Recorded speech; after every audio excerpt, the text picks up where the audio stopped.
তদন্ত কমিটির সব সদস্যদেরকে আন্তরিকভাবে ধন্যবাদ জানাচ্ছি।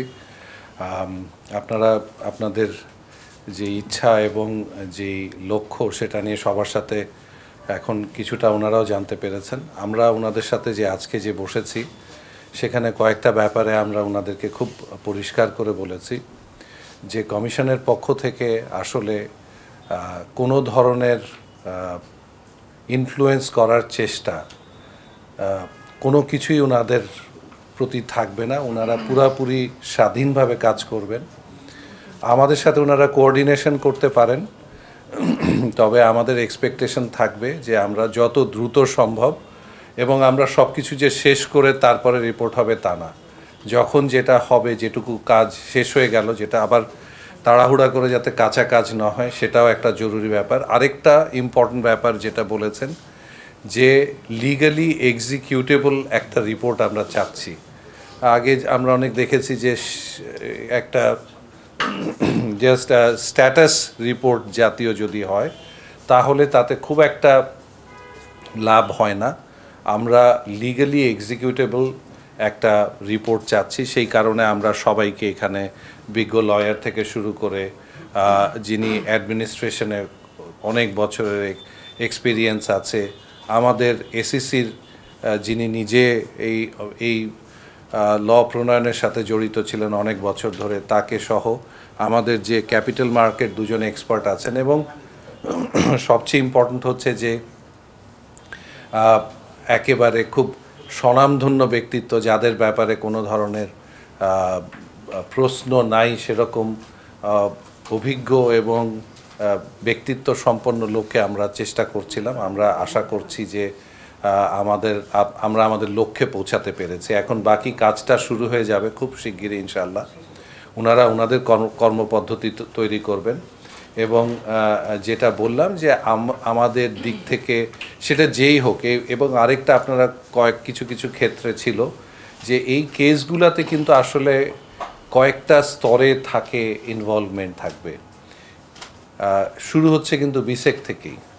হ্যাঁ, বিসেকের শুরু থেকেই যাদের কেস, যারা কাউন্টার পার্টি ছিল, ইন্টারমিডিয়েরি কারা ছিল, সেখানে কোথাও কোনো ধরনের অনিয়ম হচ্ছে কি না বিভিন্ন স্তরে স্তরে কিন্তু সেটার একটা অবজারভেশন পাওয়া যেতে পারে। সো আপনাদের অনেকের প্রশ্ন থাকে যে কারা কিভাবে, সেটা কিন্তু সবগুলা স্তর এবং ধাপ পার হবে, এবং আমরা খুব সিস্টেম্যাটিক ওয়েতে আগাতে চাই যে এমনি কোনো অ্যাকুইজিশন ঢালাও না।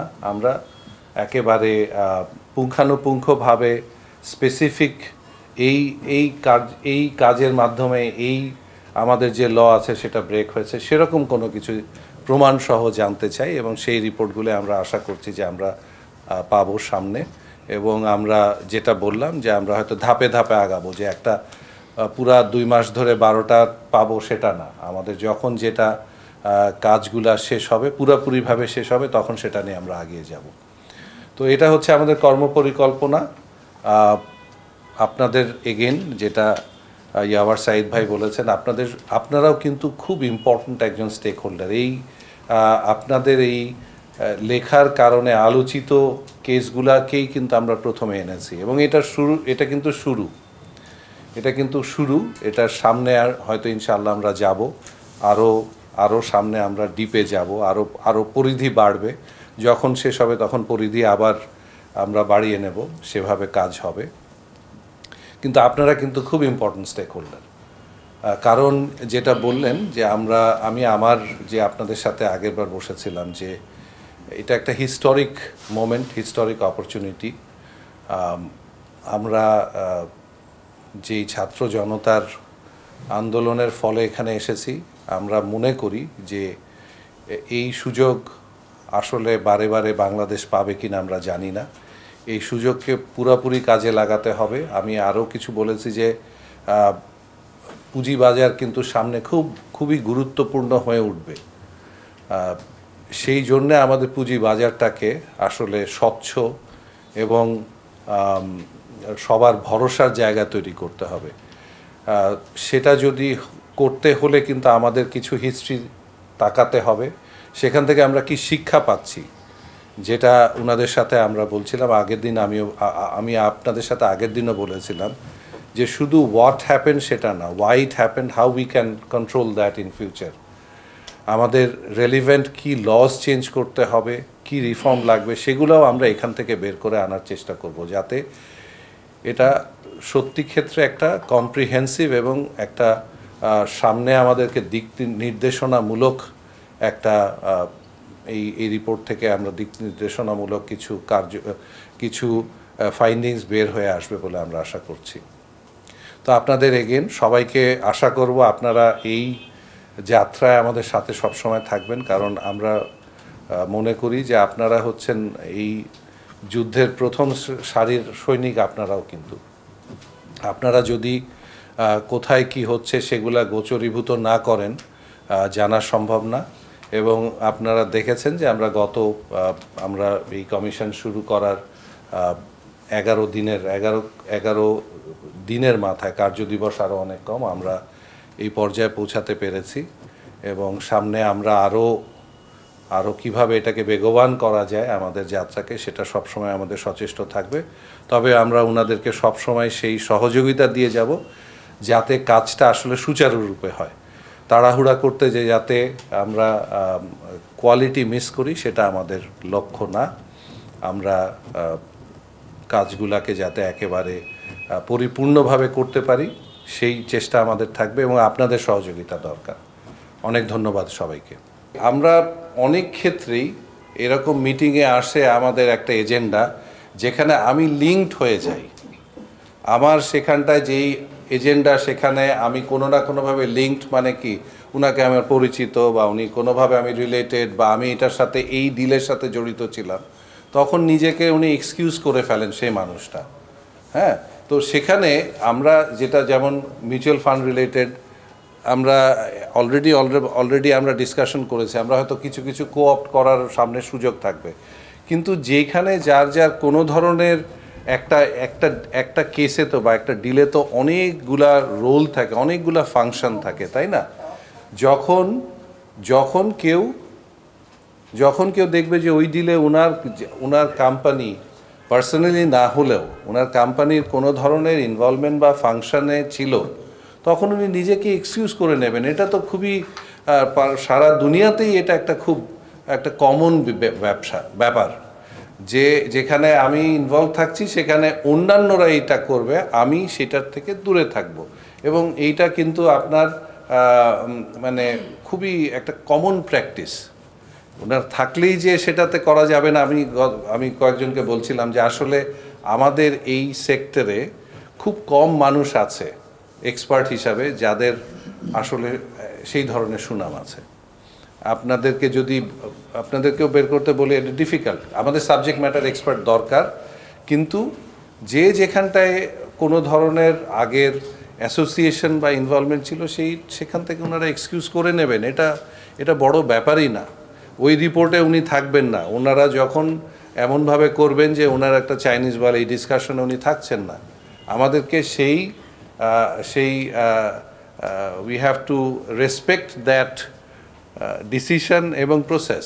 এটা খুবই সিম্পল। আপনি যতটা কমপ্লিকেটেড মনে করছেন আসলে এটা তো ততটা কমপ্লিকেটেড না। 2 নাম্বার হচ্ছে যেটা নিয়ে আমরা আসলে, যে আপনি বললেন যে যখন উদ্ভূত হবে মানি লন্ডারিংয়ের কেসটা, আমরা কিন্তু সেই এজেন্সি না করার জন্য আমরা যেখানটায়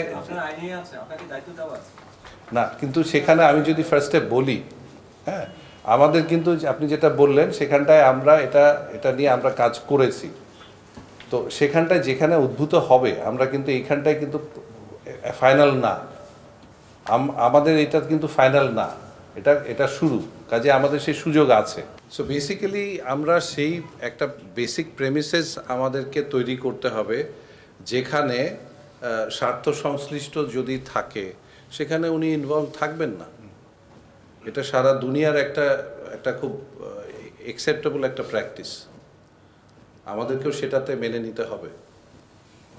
আরেকটা জিনিস একটু আপনারাও মাথায় রাখেন, যে অনেকেই আছে সাইড লাইনে বসে ওনারা বলবে, কিন্তু যখন ওনাদেরকে বলছি যে সুযোগ দেওয়া হচ্ছে, ওনারা কিন্তু আসতে চান না।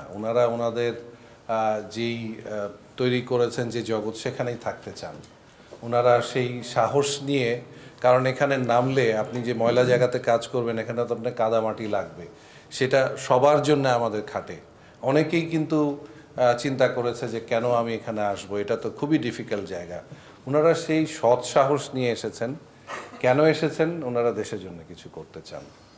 তো আমরা অনেকভাবে, আপনারা দেখেছেন যে আমরা অনেকভাবে খোঁজ করে কিভাবে দেওয়া যায় সেটা best possible way to serve the nation, সেটা করার চেষ্টা করছি।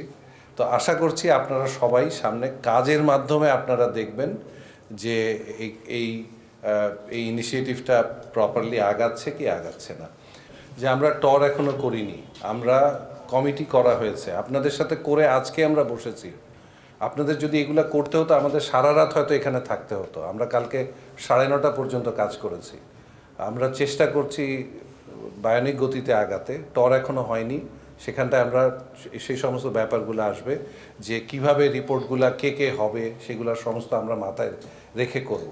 হ্যাঁ, আপনাদেরকে ফার্স্ট পসিবল ডেতে, বিকজ অনেকের ইচ্ছা ছিল ওনারা এখনই কথা বলবেন।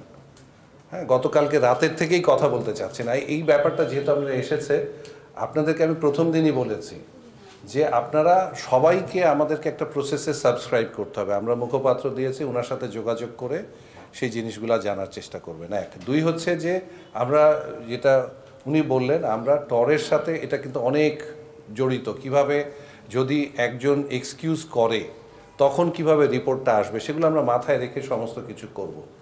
রিপোর্টটা যখন একদম পুরাপুরি পরিপূর্ণ, আমরা কমিশনের মাধ্যমে সেটাকে গ্রহণ করে নেব, আপনারা পেয়ে যাবেন। এবং শুধু সেটা না, হয়তো আমরা সেটার কি অ্যাকশন হবে, আমরা বেশ কিছু জিনিস ট্যাকটিক্যাল হতে হয়। ট্যাকটিক্যাল এই সেন্সে যে আমরা ব্যবস্থা নেব কোন মোমেন্টে নেব। এখন তো অনেকে ওই যে বললো না, অনেকে আছে অনেকে নাই, যদি দেখি যে পাওয়ার কোথায় সম্ভাবনা কী আছে, এরকম কিছু কিছু থাকে। তবে আমি আপনাদের সাথে যেটা প্রথম দিন থেকে বলছি যে আমরা যদি কাজের যে মিশন নিয়ে এসেছি সেটা যদি না করতে পারি, আমরা এখানে থাকবো না, একদম পরিষ্কার কথা।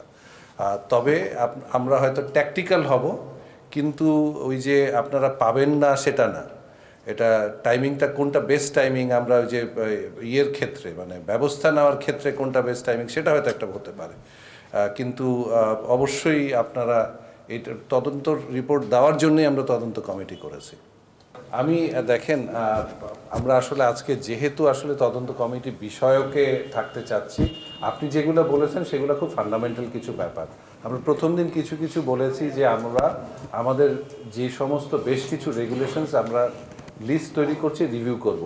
আর যেটা আপনি বললেন ফাইন, আসলে আমাদেরকে তো লয়ের মধ্যে থেকে কাজ করতে হবে। ল চেঞ্জ করার আরেকটা রিফর্ম, সেটা আজকে সকালেও আমরা প্রায় 1 ঘন্টা আলাপ করেছি।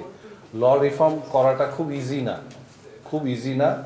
It's a very long process, কিন্তু সেই কাজটা আমরা আগায় রাখতে চাই যখন সুযোগ আসবে। তো সেখানে আমরা যারা আপনারা স্টেক হোল্ডার আছেন তাদের সাথে আলাপ করব। আজকে সেটার ফোকাসড না, তবে আমি আপনার সাথে নিরাশ হব না। আজকে যখন আমাদের এই আমরা যে অবস্থাতে, যে সিচুয়েশনে ছিলাম, সেখান থেকে যদি আমরা কি ইন্সপিরেশন পেয়েছি, আমরা যদি 35 দিনে, তাই না, 35 দিনে আমরা আজকে, যেটা আমাকে একজন আজকে বিদেশি একজন বলছিল যে 35 ডেজে বাংলাদেশ এবং বাংলাদেশের ইউথরা যেটা করে দেখিয়েছে, সারা দুনিয়া সেটা তাকিয়ে দেখছে। এখন আমরা হতাশ হতে পারি। হতাশ হওয়ার কারণ হচ্ছে আমাদের চারদিকে যেখানে আপনি তাকাবেন, money market, capital market, everywhere, আমরা জুডিশিয়ারি বলেন, ইভেন আপনাদের এখানে, তাই না, বেশ কিছু চ্যানেল বন্ধ ছিল। কেন ছিল? কারণ ছিল, তাই না? কিন্তু আমাদেরকে হতাশ হলে তো চলবে না। আমাদের এখন সুযোগ এসেছে সেটা থেকে বেরিয়ে আসার। আগে হয়নি, আমরা সবাই জানি আগে হয়নি, আগে হওয়ার সুযোগ খুব কম ছিল।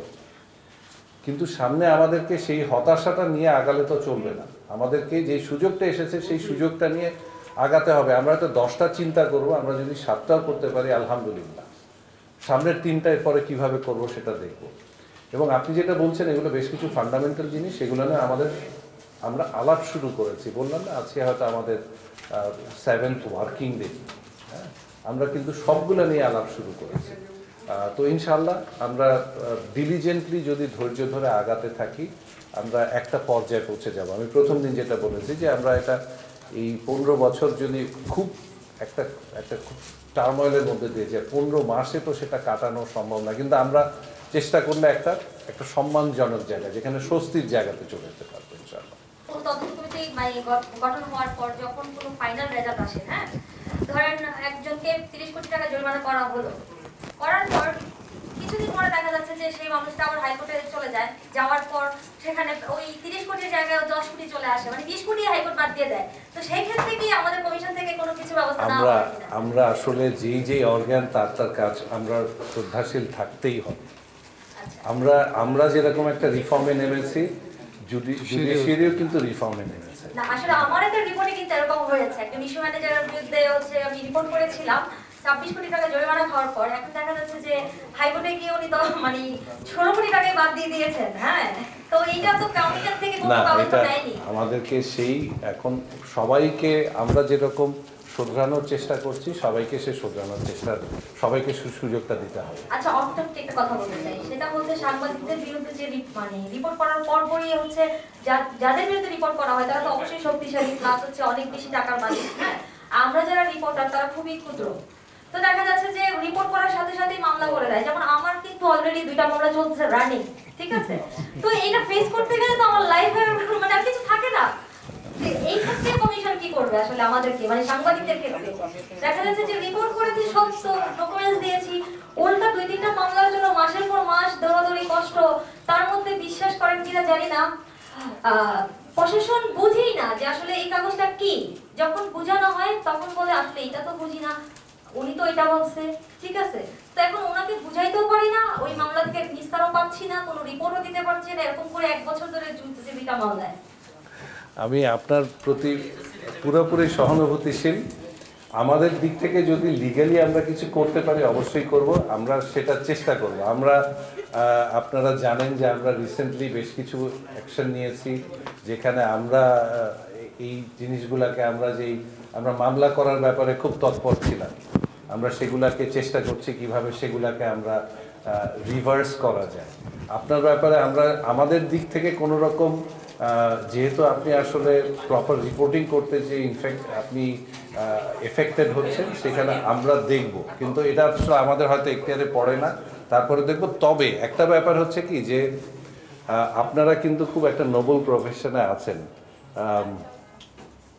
উনারই একজন কলিগ, আমরা সেদিনকে আলাপ করছিলাম, বিভিন্ন রিপোর্টিং করে উনি জেলে মারা গেছেন।